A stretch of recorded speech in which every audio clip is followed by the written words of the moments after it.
Listen, son, I'm saying this as you lie asleep, one little paw crumpled under your cheek, and the blonde curls stickily wet on your damp forehead.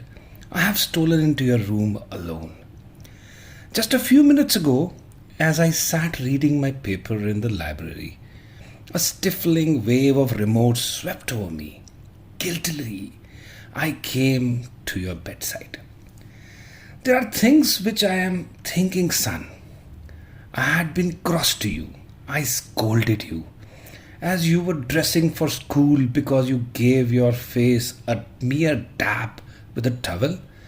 I took you to task for not cleaning your shoes. I called out angrily when you threw some of your things on the floor.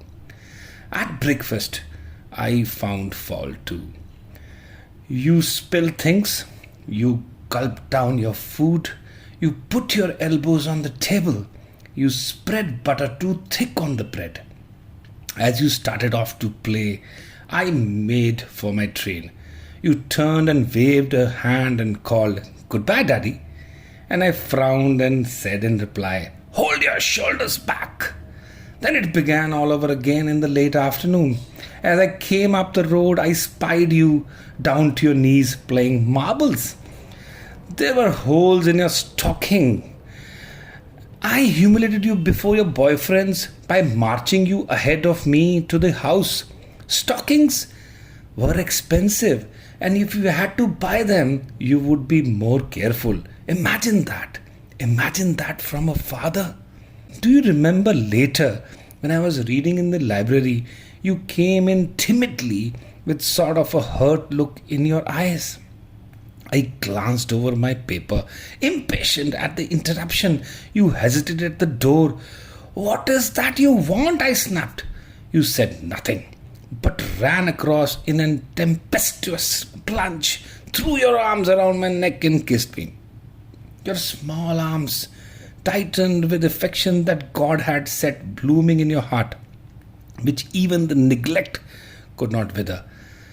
Then you were gone, pattering up the stairs. Well, son, it was shortly afterwards that my paper slipped from my hands, and terrible, sickening fear came over me. What has habit been doing to me?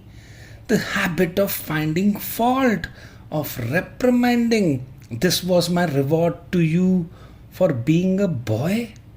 It was not that I did not love you. It was that I expected too much of youth. I was measuring you by the yardstick of my own years, and there is so much that was good, fine, and true in your character. The little heart of yours was as big as the dawn itself over the hills. This was shown by your spontaneous impulse to rush in and kiss me goodnight. Well, nothing else mattered tonight, son. I have come to your bedside in the darkness. I have knelt there, ashamed. It's a feeble atonement. I know that you would not understand these things which I have told them to you during the waking hours.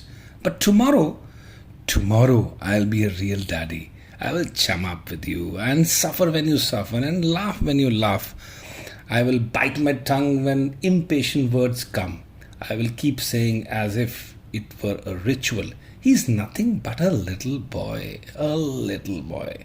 I am afraid that I have visualized you as a man.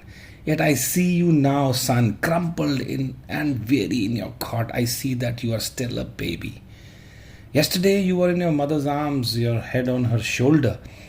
I have asked too much, son, too much. Isn't that a beautiful lesson that Father Forgets by W. Livingston Larned?